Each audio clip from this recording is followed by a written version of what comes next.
It's a memory, a faded Polaroid.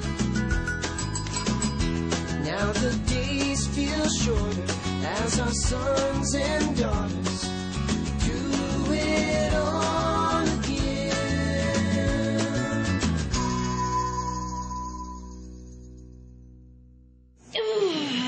Okay.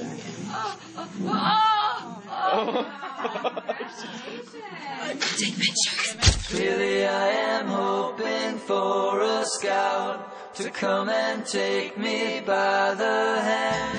It was kind of like everything was running in fast motion. It was like in slow motion. It was not what I had pictured it was going to be. It's like a dream that you can really remember, though. As soon as we got in front of the emergency room, she opened the door and flew out. I was going to walk around and open the door. She's screaming, "Go park the car!" The baby's heart rate dropped really low.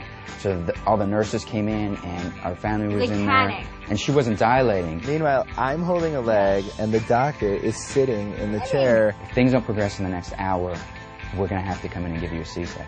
All you see is like silence. The lights were off and we had the birth music on. And it's nice. She checks. She goes, "All right, you ready?" I'm like, "What? Whoa. Okay, what do you mean?" What happened? She's like, she goes, "We're going." Something good happened. Is her head out yet? Yes. She asked, "Is the baby's head out yet?" I looked over. I'm like, "Oh boy, not even a pinky is out yet." And she's asking if the baby's head is out yet. Whoa, honey, look, you want to see it? So cool. And he's like down there and into it and everything. I was focused. I was like, okay, I'm going to have this baby. I'm going to be okay. I had no meds, no epidural. We were laughing and everything was normal, and then all of a sudden, bam, your whole life comes changes. this crying baby. That's etched into my brain. That was the first time I was scared for the rest of my life. You know, if that makes sense.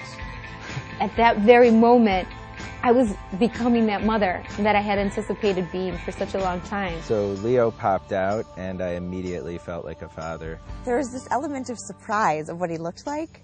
I just looked at him and I was like, that's us. It was like we were a family, and it just felt so real. Like, it felt so good to like know that I had my family. We were complete.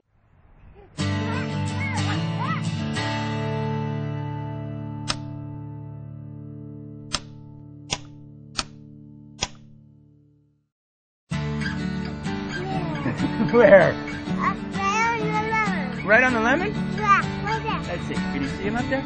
Right there. Right there?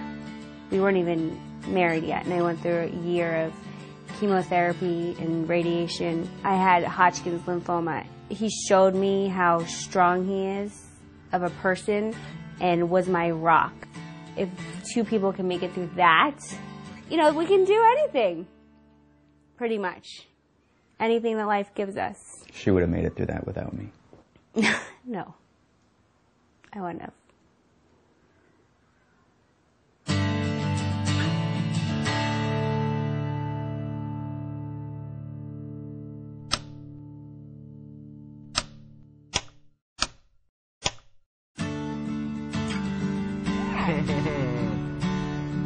Go get Mommy. The reason I wanted to have a baby with Steve, he was sort of known as the baby whisperer among our friends, and he just seemed like the guy who would be a perfect dad.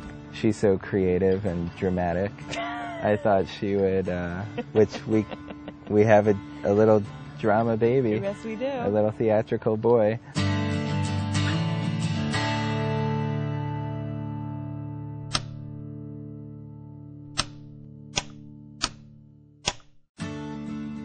For a whole lifetime now, I always envisioned the day I would have a baby.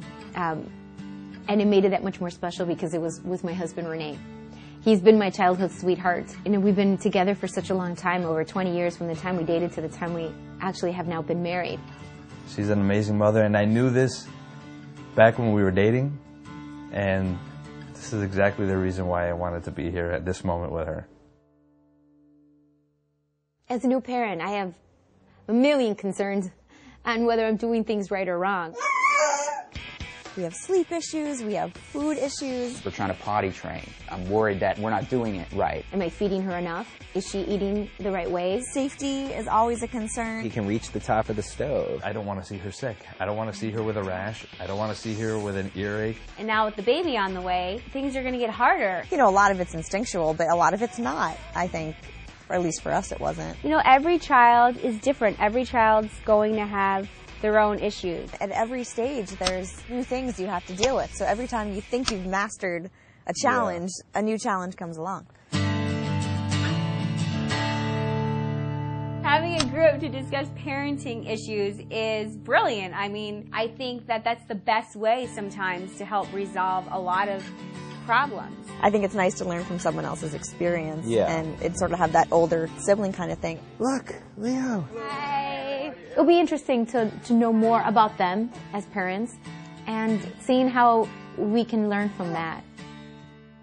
Oh great, here comes the terrible twos. Why did you dance?